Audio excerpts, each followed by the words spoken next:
My name is John Altman, and I was born on December the 5th, 1949 in London, into a musical family. My mother's four brothers were band leaders. Three of them were in a band called the Melodians, which toured Europe in the 1920s. And Sid, the youngest of those three, Sid Phillips, was later to become a great arranger for the Ambrose Band, Britain's top Dixieland clarinet player, member of Louis Armstrong's British All-Stars, and had an incredibly successful career. When he was 17, they were touring Europe and they were playing in Italy somewhere, and Toscanini came to hear them.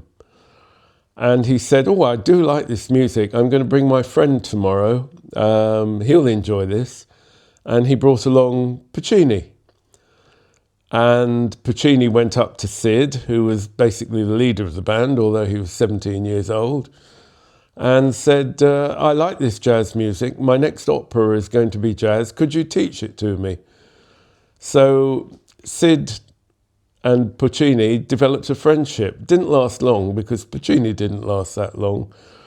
But Sid went to his funeral and he had a piece of music manuscript signed by Puccini, framed in his front room.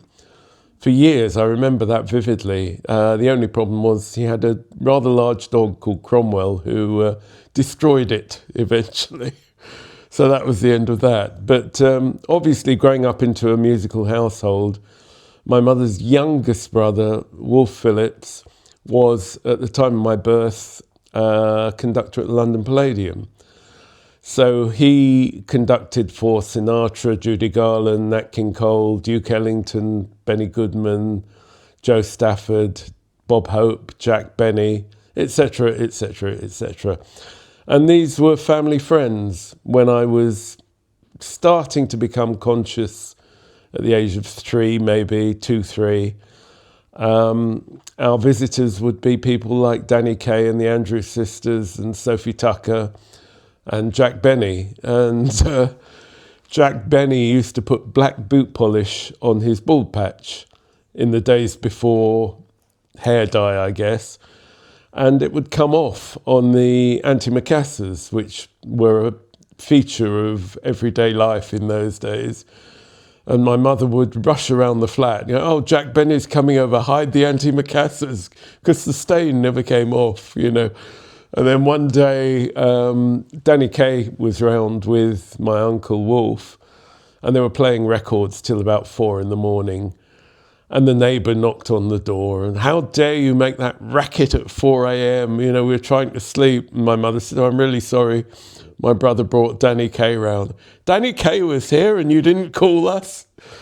So that was the environment I grew into. And I discovered our gramophone. Well, I suppose in those days it would have been a radiogram. And we had a bunch of 78s. Which I've still got. I mean, hundreds of 78s. And I don't actually remember my parents playing them at all, but I did. I started playing them. And kids of my age, I know, finding a treasure trove of 78s, they would be throwing them at the wall and making flower pots out of them, whatever. But I was playing them. And I was learning what was on the records. Not deliberately, it was just I liked them. So I never realised that something was an arrangement. I never realised that somebody was playing a solo. They were just things I liked to listen to. But obviously, subconsciously, they influenced my arranging and writing and soloing and playing without knowing it, that I was getting that information into me. And one of the earliest records I knew was a record by Charlie Barnett's band called "I Don't Want Anybody at All." And the song was written by Julie Stein. Now, many years later, I wound up arranging for Julie Stein, and I'd always had this fantasy that I would tell him about this song.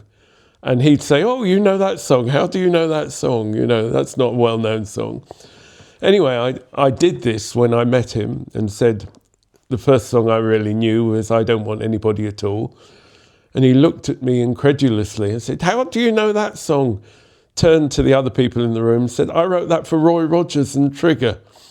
We were loaned out to Republic and we complained and and I wrote this song and it's a great song. And he ran over to the piano and started playing it.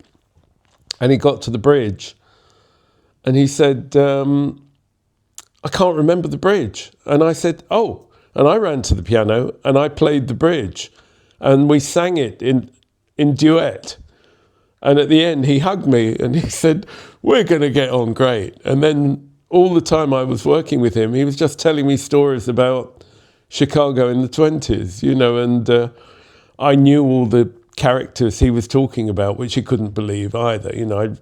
He'd played in the Ben Pollock band in the mid-20s, and I named the whole lineup, which again, why would I know that? Because as a kid, that's what I was interested in, who was playing and who was doing what.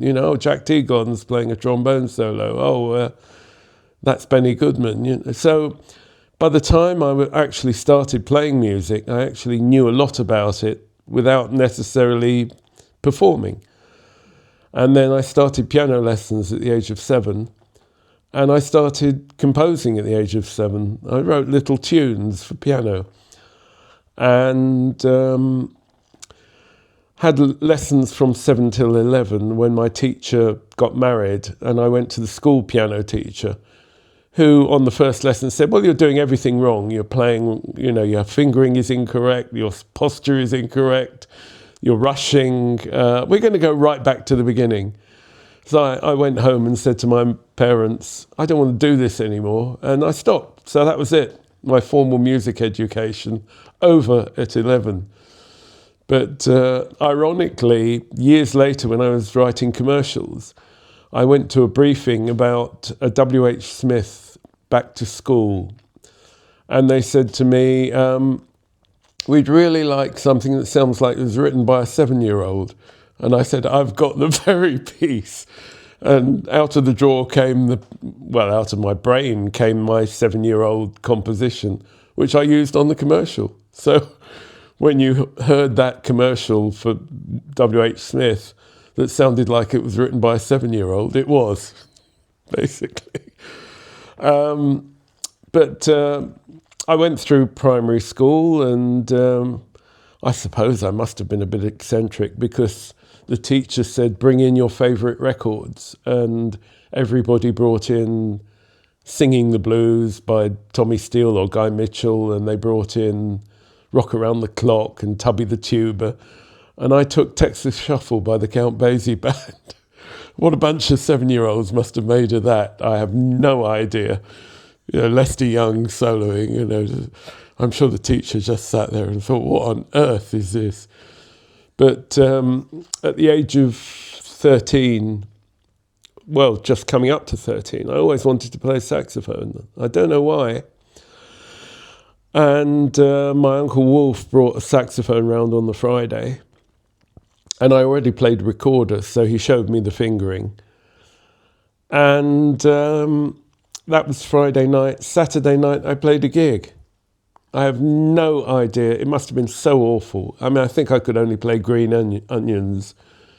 But I did it. And then for the next few years, local gigs around North London. And my first band basically played Muddy Waters covers. That was it, a whole set. Ironically, again, and who would have foreseen it, 8 years later at my 21st birthday party, or 7 years later, my original band was there and we were playing Muddy Waters tunes with Muddy Waters singing. That's another story for later, but we went around North London. Everybody or people from every band that I was in at the time went on to do things in the music business. So the drummer in my first band formed a band called Sin that became Yes, although he left and became their photographer. That was obviously a very successful band. Paul Kossoff was around, who later became, Free and Backstreet Crawler and all that. And I used to tune his guitar for him when he held an E chord, and I would tune it up because he couldn't do it. The next band I was in, Clive Franks and Stuart Epps, who wound up working with Elton John. The next band, I was in all these basically simultaneously, but the next band that I joined, the rhythm guitarist was Kim Rue, who wrote Walking on Sunshine. And I would run into all kinds of people along the way. I started going to various blues clubs in London, like Studio 51 and Bunges and Les Cousins, or Les Cousins, as we called it. And I got to know basically the British acoustic blues scene. So I was playing with people like Joanne Kelly and Dave Kelly. I got to know John Martyn, so I would go round to his place and jam with people like him and Nick Drake and Gary Farr and Bridget St. John, Kevin Ayers. So by the time I went to Sussex University, I'd basically worked with all these people and I'd made records, which was very odd. But at university, my roommate, I persuaded him to become social secretary, so he would book all the people that I knew that I could get up and jam with. And the great thing, of course, was in those days, you went to university on a full grant. I didn't actually need to turn professional. So although I was playing up to a standard that could have made me a professional, I would just go and jam with anybody I felt like playing with. And there were no minders then. You would go into Kluke's Clique and the band would be at the bar. So I got to know Peter Green and people like that, and wound up playing with him basically while I was a second year university student. I would go off and do festivals and recording sessions with him just after he'd left Fleetwood Mac, which is a very fertile period for him. And he wasn't crazy then. I mean, he was completely normal and playing sublimely, although I can't begin to describe what the music we made sounded like. It was just uncategorizable, if that's a word. Probably not, but it was wonderful. So I'd amassed this incredible cross-section of contacts across the business, whether it was soul singers, blues bands, jazz bands. I started playing flute and clarinet, so I could play at folk clubs with my flute, and I could play at jazz gigs. Sid gave me a clarinet, so I could do Dixieland gigs. And round about this time, I think Simon was just getting into music, Simon Phillips, so he was around, although we've only ever played together twice over the years, once at Secret Policeman's Ball and once in LA. We jammed with David Garfield and various others, Eric Marienthal, Rick Braun. It was a very nice gig. But they're the only two times I've worked with him, which is fair enough. But one of the bands that I played with were all Mill Hill schoolboys, apart from me. And the drummer was Pete Van Hook, who wound up in Mike and the Mechanics and with Van Morrison. And the keyboard player guitarist was Chaz Jankel, who wound up writing all the Blockheads hits. And I Know Corrida for Quincy Jones. So, and the vocalist was Rick Parnell, who wound up as Mick Shrimpton in Spinal Tap. So everyone was, getting into the business. And I left university, I got my English degree. I mentioned that Muddy Waters came down and played at my 21st, which sounds incredibly romantic, but he was playing at the university and my flatmate got him to come to the party with the band because we had catering. Nobody could get a meal in England after 9 o'clock at night. So I had food. So they came in for food. And one of my guests had been a marshal at Woodstock for Canned Heat. And Muddy's roadies were Canned Heat's roadies. So they wheeled in all the Rolling Stones gear and we jammed all night. And it was wonderful because Pinetop Perkins was knocked out by Pete Wingfield playing piano. And Kerry Bell, the harmonica player, did a trio with Chris Elvin, who was at university with me, and Bill Stallybrass. And Bill was about 6'3", and Chris was about 5'3". So it was like that I look up to him, I look down on him. But that was a great night. And I was playing all the time in London and in Brighton, and I went to London University to do a postgraduate degree, which retrospectively was probably a mistake because it meant I could play around the London scene. And I joined bands. I joined a band called Abednego, which had John Etheridge, who's now with Soft Machine, and various other people went through it. Dennis Cowan, who was with the Bonzo Dog Band, and Jimmy Haynes, and all kinds of Jimmy Chambers from London Beat later.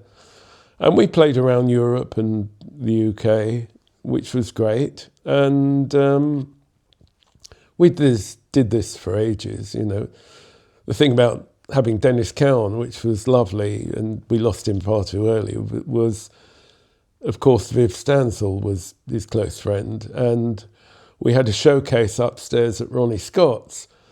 And Viv Stansell and Keith Moon came down to give him moral support, which consisted of delivering a Mickey Finn into his drink. So halfway through the first tune, Dennis slithered down the amplifier unconscious.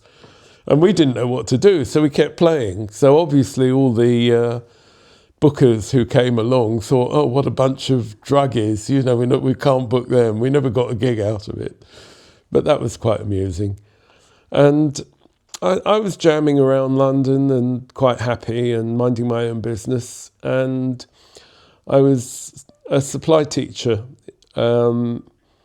which actually, believe it or not, paid far better than being on the road with a band. And I got a call one day, would I be interested in joining Hot Chocolate? And they're going on tour with the brass section. Would I lead it and, play in it? I thought, yeah, they just hit the number one spot with You Sexy Thing. And I got a couple of guys together, and I spoke to Errol on the phone, and he said, oh, we haven't got any music. And I said, oh, that's not a problem, I'll write it down. So I took it down from the records, got to the rehearsal, and they said, we've got the music, we had it all along, we just wanted to see how interested you were in the gig. And they'd heard another brass section who turned up and said, oh, we can't play without the music, we're going away. So our eagerness got us in, I think. And I had a great time playing with them. I did 2 years on the road with them. And after our first gig at Salford University, the bus broke down in the car park. And there were all these screaming kids shaking it from side to side. And Errol Brown said, right, that's it, we're all going in our own cars. And somehow I drew the short straw or the long straw, and I travelled with Errol to every gig. And he told me his life story, which was great, and we became very good friends, which we stayed. And one day he said to me, our horn arrangements, we want to be like Kool and the Gang, and we've got very jazzy horn arrangements. They're very good, but they're not what we want to do. And I said, well, look, I'll rewrite them if you want, which I did. And they loved it. So suddenly I was an arranger. I'd never written an arrangement. I'd put some brass together for friends, but I'd never actually really written a chart. And around that time as well, 76, 77, Jill Sinclair, Trevor Horn's wife, was teaching in the same school as me, and she said, you should write commercials. Jeff Wayne is starting a commercials company. She introduced me to Jeff, and he signed me, and that's where I stayed for 40 years. And then around the same time as that, I got a message from a friend of mine at Anchor Records saying Don Williams is coming over to do the Two Ronnies and a couple of other TV shows. He doesn't have any music. He wants to plug his new single. Because in those days, I guess, people would get string arrangements done or whatever, and they would never go to the session, and they probably wouldn't have the music, and they'd travel light. They wouldn't carry a pile of scores and music with them. So they sent me a copy of the record, and I transcribed it by ear from the record, and I wrote out the charts, and then I got a list of, they're doing the Two Ronnies. They've only got 8 fiddles, so I'll write it like this, and delivered the arrangement, and it was to people's satisfaction. So I started getting a lot of BBC takedowns. So I did the Stylistics and Don Williams, as I say, Telly Savalas, who I wound up conducting for as well. I had a wonderful time with him. And backtracking a bit, one of the things that I'd got invited to, going back to 1973, before I really turned professional, my best friend was a guitarist called Ollie Housel, a great undersung guitarist. And Ollie was doing a gig with John Heisman. They had a band called Tempest with Alan Holdsworth and Mark Clark. And I went to the marquee, and they were very loud. So I went to the bar at the back, and I was chatting with Neil Innes, who I'd met briefly before, and John Gorman, and I think Mike McCartney was there, Roger McGough was there. And we were all talking at the back. And Ollie came over in the interval and said, hey, we're recording tomorrow with Monty Python. Do you want to come along? Bring your sax. And in those days, Monty Python were, that was it. And of course, pre-video, you could only experience what they did on record if you wanted to hear it again. So their albums sold really well. So I went down to Manfred Mann's studio, the Workhouse, and they were doing Matching Tie and Handkerchief, the album. And they said, we don't actually need any saxophone, but why don't you do some backing vocals and hand claps? So I wound up doing that. And that somehow got me into the inner circle with the Pythons. So early 78, I started doing the Ruttles, and I started doing the Guinness Book of Records around the same time. And then Pete Van Hook rang me, and I'd got friendly with Van Morrison when he came to stay with Pete in 74. And we'd actually played together on a Granada TV programme with Dr. John and Mick Ronson in 77. And then Pete rang me at the end of 78 and said, Van wants you to come on the road and play sax, and can you rearrange all his charts for the tour? So I'm doing the Guinness Book of Records, I'm doing the commercials, I'd already done some 20s style music for Just a Gigolo, the Marlene Dietrich David Bowie film. So I was in film, and I was doing the BBC work, and I was starting to arrange for other composers at the BBC. And I had this manic existence of, what am I doing next? What's coming? Probably on the road, I was writing charts for somebody at the BBC. It's a bit of a blur, but I had a year touring with Van, and then it just was, I've got to concentrate on doing this. And we started doing a few TV series for the BBC with Ken Howard, who was composing. So we did Miss Marple, and we did a few other things. Yeah, so in the 1980s, I started working with Ken Howard, the songwriter who was writing for BBC Drama. And we started with a series called QED that only lasted 6 episodes, I think.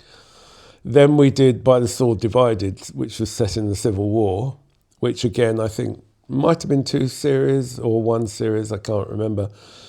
But then we went on to do Miss Marple, which went on forever and is still on television 40 years later, which is incredible, you know. And Miss Marple I really enjoyed because Ken basically gave me about 3 or 4 themes, but I then interwove them with the episodes. So the bulk of the work on the programmes was mine.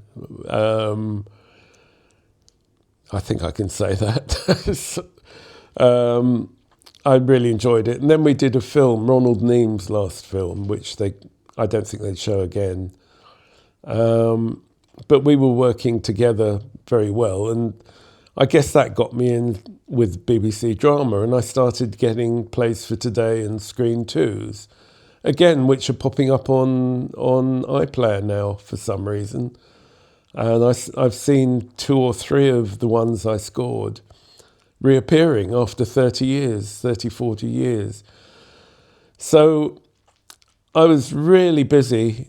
And in the 80s, I started doing a lot of records, arranging and sometimes producing, conducting. So I did That Old Devil Called Love for Alison Moyet, and that was like a #1 hit. I arranged and produced Walking in the Air with Aled Jones, and I'm now doing a BBC documentary about 40 years of that. Then I did Prefab Sprout, Hey Manhattan. And I got to know, I'd known Jill Sinclair, but I got to know Trevor Horn, and I started becoming one of his go-to arrangers. So with Trevor, I did Simple Minds, Street Fighting Years, Rod Stewart's Downtown Train, Tina Turner and Barry White's Wildest Dreams. I did stuff for Tom Jones and the Pretenders and various other bands. And finally, when I'd started working in LA a lot, Trevor asked me to work on Seal's first album, and I was too busy. So my record work sort of slipped away. But I'd also done George Michael, Kissing a Fool for Faith, which I arranged and played sax on, and Bjork's It's So So Quiet, which I arranged and with my big band. So a lot of record work, a lot of TV work, and I was getting film work. So, and I was trying to play as much as I could in between. So I played a lot with Slim Gaillard through the 80s. And I'd also kept my reputation as a blues musician. So a lot of American players like Lowell Fulson and Phil Guy would ask for me when they came to England. And for me, it was a great release to go out and just play a blues gig. So I would do that. And I was playing regular jazz gigs across London. So basically, my musical appetite was being completely fulfilled in every possible direction. And I'd started, I was asked to write the arrangements for a well-known singer-songwriter, who I probably shouldn't name, for a movie, a Charles Bronson movie called Act of Vengeance, which had 17-year-old Keanu Reeves, debut, and directed by John Mackenzie, who did A Long Good Friday. And we went to a playthrough of the big 8-minute sequence leading up to the murder. And the songwriter played basically a sort of boom, boom, boom, boom, boom, boom, boom, boom. And it stayed there for 8 minutes. And by the end of it, the producers were looking at me and going, "Could you write the score?" And I said, "Well, yeah, I could, but, you know, it's got to be okayed with the songwriter because he's brought me in." And he said, well, thank God for that. I don't know how to write a movie score. So that was basically my first full movie score. It was a very good film. And we were mixing it on the Friday night at CTS. And I could hear John Mackenzie tutting and sighing in the back of the control room. So I was quite paranoid, sort of, oh, he doesn't like the music. So is the music okay? He said, oh, the music's great. He said, I've got a dilemma on my hands. And I said, oh, can I help? He said, well, it's very simple. I'm casting my next film, and there's an actor I used in A Long Good Friday who I want to play the villain. And he's brilliant, but he's in a spoof detective series on television. And I'm scared people are going to laugh. So I've got another actor, but he's got no baggage, but he's not as good. And I've got to make a decision now, and I don't know what to do.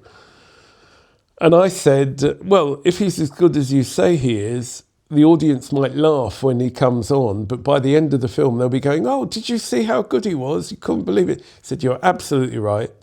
Picked up the phone and went, cast Pierce Brosnan. And that was it. That was the Fourth Protocol. That was his big movie break. So I told him I got him his big movie break, He was very impressed, very pleased. But after that, I went to a party of Sussex graduates, and I didn't know anybody there. No, they're all younger than me. So I'm standing around thinking, well, maybe it's time to go home, And in walked a producer who wasn't at university with me, but he'd worked on the commercial with me. And I didn't know he was at Sussex, and I guess he didn't know I was at Sussex because we didn't overlap. Oh, hello, good to see you, And we're chatting, and he said, oh, one of our directors is starting a film, and I think you'd be perfect to write the music. They haven't got anyone yet. And I said, oh, tell me more. He said, well, it's a film about Joseph Locke. You might not know his name. He's an Irish tenor. And I said, my uncle conducted his records, and he was the special guest on a show called Sid Cries Wolf, which was two of my uncle's programs. He was a regular recurring guest. So I know Joseph Locke. I know exactly who he is. They said, well, that's interesting because the director is Peter Chelsom. And I said, did he used to be an actor? He said, yes, he was. I said, I scored his last TV appearance with Susanna York and Ian Richardson, which was a Noel Coward drama called Star Quality. So he went back and said to Peter Chelsom, oh, I met this composer. I think he'd be good for the film. And he knows you because he scored Star Quality. And Peter said, do you know, I didn't know who he was, but that's the person I wanted to find because I thought his music would be perfect for the film. So I'm suddenly doing Hear My Song. And to cut a long story short, I had a part in the film, so I got on set with everyone, I got to know everyone. And then my score won the Anthony Asquith Award. So I thought, oh, this is easy. You write a score and you win an award. It's wonderful. But the film was hugely successful in America. And I went over for the premiere, and I was on the red carpet with Dudley Moore. And we were chatting, and all the crowd was screaming. It was like incredible, And I said to Dudley, you've still got it, great. And at that moment, we both realised that Madonna was in front of us. But it went really well, and it was very popular in America. And I got an offer to score an American movie from a director who'd seen the film. And so that was a spin-off. It took me to the States. And at the same time, Tony Virgo was starting a series called Peak Practice on ITV, and he wanted me. So that was basically the 90s sewn up, because I was doing Peak Practice and I was doing film after film in Hollywood. And Film 4, David Orkin decided that I was the go-to person to do a score when the first-time director had finished a film. And he would say, well, this needs music, ring John, you know. So I'd get a few days' notice and, oh, God, I've got to write a film score. So I did things like Bargee on the Beach and Beautiful Thing and Bad Behaviour and Beautiful Joe and the whole run of British sort of movies, and also Funny Bones, again with Peter Chelsom. At the same time as I did Funny Bones, I was still arranging for other composers, and I'd done Sheltering Sky with Ryuichi Sakamoto and Jimmy Reardon with Elmer Bernstein. And I did, I'm sorry to be jumping about sort of time-wise, you know, but it is an awful lot. And I did 3 films with Luc Besson in France with Eric Serra. We did Atlantis and we did Leon with Gary Oldman and Jean Reno. And the producers of Goldeneye saw that, and they hired Eric to do Goldeneye, the first Bond film with my old friend Pierce Brosnan. So it came to the point where what Eric was writing wasn't quite what they had envisaged for James Bond, and they wanted the big James Bond moment. So they called me and said, could you rewrite the tank chase scene? And I saw it, and I said, well, I'll only do it if Eric's okay. So they rang him, and he said, yeah, he can do it, I'm not going to. So I saw the sequence on Friday. I wrote it on Saturday. I orchestrated it on Sunday. It was copied on Monday. We recorded it on Tuesday, and it was dubbed on Wednesday. And it's probably one of the most famous sequences, you know, in film. Talking of which, I've had 3, which is, you know, most people are lucky to have 1. But another one, going back to Python, is Always Look on the Bright Side of Life, which Eric Idle sent me as a guitar and voice demo. And I wrote the arrangement, conducted it, whistled it with the Fred Tomlinson singers. And who knew, you know, and went off and did another session in the afternoon. I've got no idea for what.